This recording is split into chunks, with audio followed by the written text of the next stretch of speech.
Bienvenidos a la cuarta videoclase de metodología de la investigación.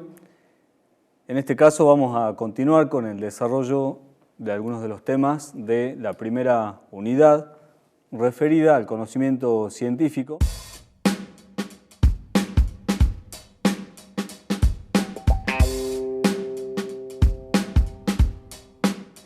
Y en esta ocasión nos vamos a referir específicamente a la cuestión epistemológica en la ciencia, es decir, a los paradigmas de la ciencia. No podemos hablar de los paradigmas de la ciencia sin hacer mención a la obra o al aporte de Thomas Kuhn, quien a través de su obra La estructura de las revoluciones científicas, publicada por primera vez en 1962, analizó la historia de la ciencia e introdujo una perspectiva del conocimiento que fue totalmente distinta a la vigente en su época. Este físico, epistemólogo e historiador de la ciencia estadounidense desarrolló la idea según la cual la ciencia, en su desarrollo, en su crecimiento, estaba influenciada por un conocimiento anterior establecido en teorías y leyes creadas por un grupo de científicos o especialistas, a lo que él denomina una comunidad científica. En su estudio va a hacer mucho hincapié en cuestiones sociológicas de las comunidades científicas. Dicho esto, vamos a plantearnos en un primer momento qué es un paradigma científico. A partir de la emblemática obra de Kuhn, que tuvo muchísima repercusión y que fue, si se quiere, revolucionaria en su época, se fueron popularizando distintos conceptos como paradigma y cambio de paradigma que hoy en día son utilizados en el lenguaje cotidiano para referirnos a cambios muy profundos, a rupturas, a hitos que marcan la historia. La palabra paradigma viene del idioma griego, del vocablo paradigma, que significa patrón o modelo. Entonces podemos decir que los paradigmas son modelos de conocimiento aceptados por las comunidades científicas. Al hablar de comunidades científicas en plural, estamos haciendo referencia a que pueden existir comunidades científicas dentro de cada área del conocimiento, dentro de cada ciencia. Es el conjunto de profesionales, de científicos, que se abocan a una parte del campo general del conocimiento de la humanidad. Se constituyen estos paradigmas por supuestos teóricos generales, leyes y técnicas para su aplicación que van adoptando entonces los miembros de una determinada comunidad científica. Los científicos, al mismo tiempo, trabajan dentro de un paradigma y en ese trabajo lo que hacen, según la perspectiva de Kuhn, es ciencia normal. Concretamente, en su libro, Kuhn define a los paradigmas como realizaciones científicas universalmente reconocidas que durante cierto tiempo proporcionan modelos de problemas y soluciones a una comunidad científica. Los paradigmas atraen a un grupo duradero de partidarios, alejándolos de los aspectos de competencia de la actividad científica. Esto quiere decir que cuando logra imponerse determinado paradigma en una comunidad científica, los miembros de dicha comunidad pueden abocarse al estudio de ese campo del conocimiento sin preocuparse por la competencia interparadigmática, es decir, por el surgimiento de nuevos paradigmas dentro de su campo del saber. Según Kuhn también, los paradigmas obtienen ese estatus porque logran un mayor éxito que sus competidores en la resolución de unos cuantos problemas que el grupo de científicos o la comunidad científica ha llegado a reconocer como agudos.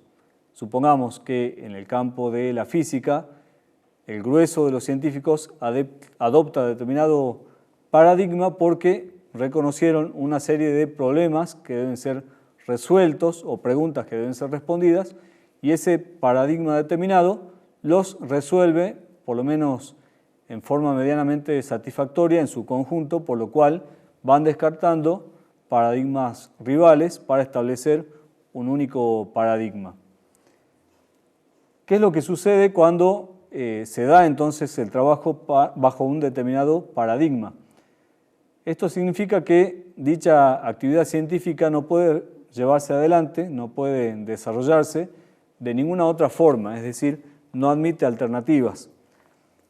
Y acá señala Kuhn que generalmente sucede que cuando un científico abandona o deserta de ese paradigma, significa prácticamente que deja de llevar adelante la tarea o su labor en ese ámbito científico. Podríamos decir que un científico que que de alguna manera rompe con este paradigma generalmente aceptado, se convierte en un paria en su ámbito de la ciencia.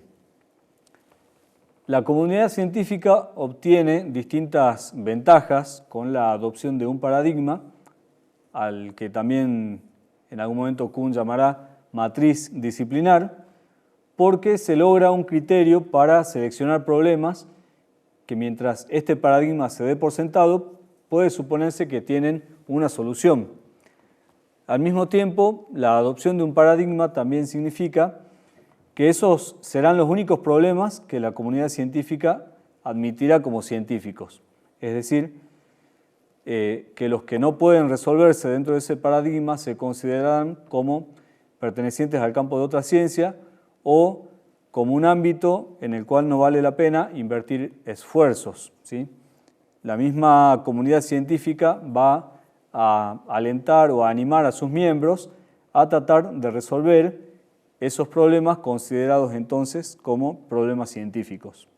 Podemos establecer entonces, a través de lo planteado por Kuhn, una especie de modelo en el cual vemos en un primer lugar lo que él llama presciencia. Esta etapa precientífica ocurre una sola vez en cada ámbito de la ciencia o en cada ciencia específicamente, y se caracteriza porque no existe un consenso sobre ninguna teoría en particular. Es decir, hay muchas teorías incompletas, incluso a veces antagónicas, que están en competencia. Pero luego sucede que se acepta por parte de la comunidad científica a un paradigma como valedero, ¿sí? Esto significa que ingresamos a una etapa que se denomina etapa de la ciencia normal.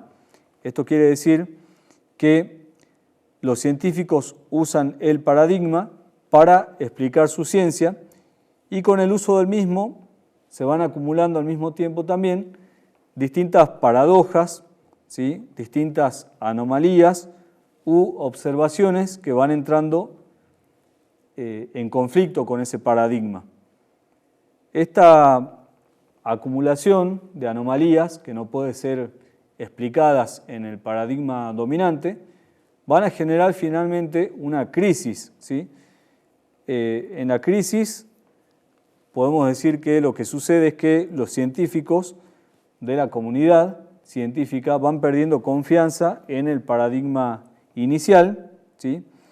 Y esas anomalías que no pueden ser explicadas por el paradigma tradicional o por el paradigma dominante, finalmente van a llevar al surgimiento de nuevos paradigmas.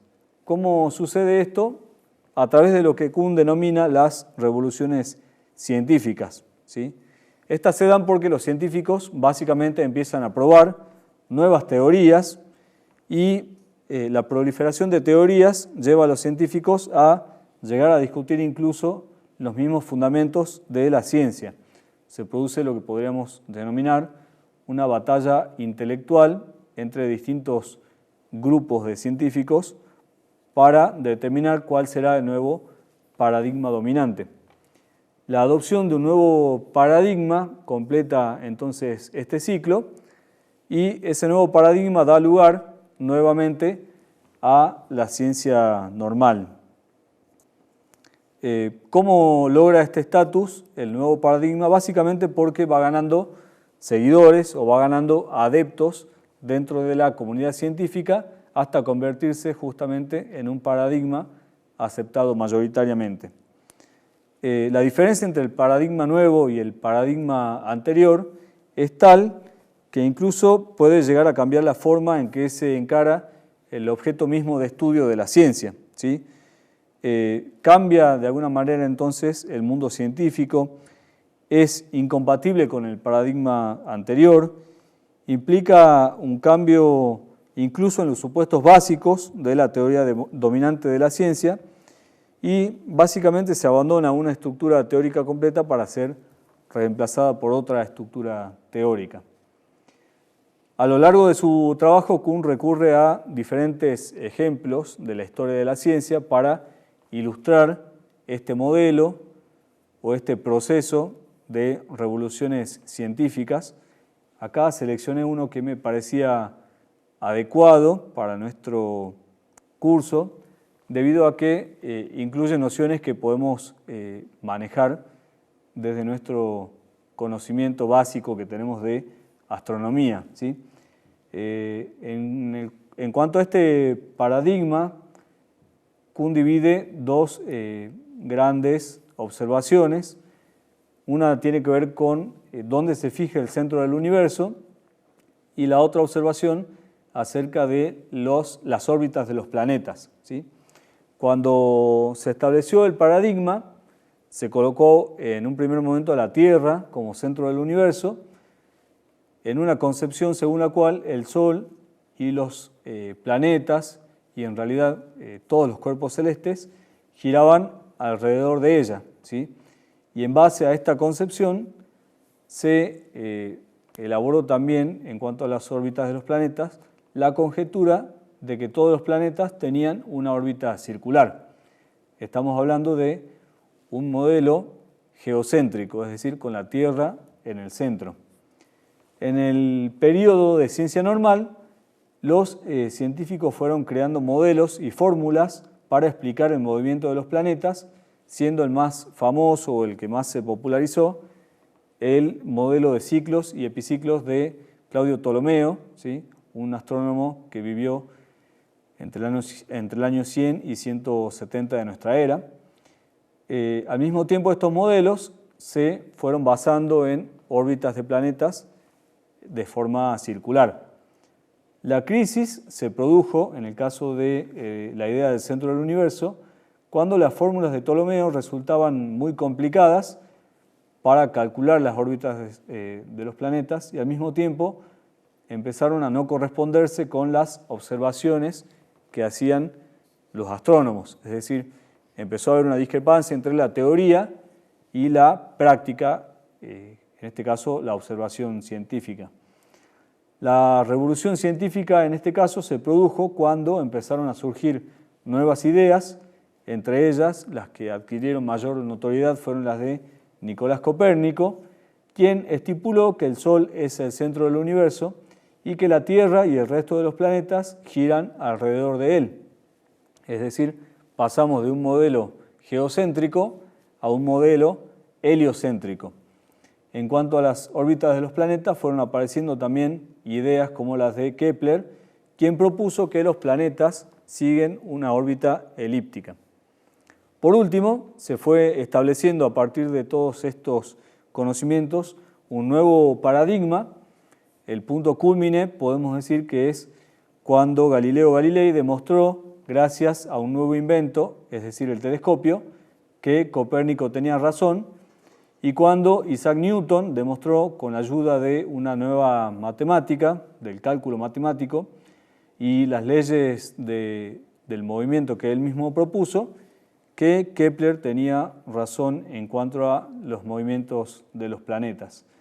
Vemos entonces cómo pasamos de un modelo centrado en la Tierra a un modelo que se aproxima más a lo que conocemos actualmente de astronomía, con el Sol como centro, al menos, de nuestro sistema planetario, ¿sí?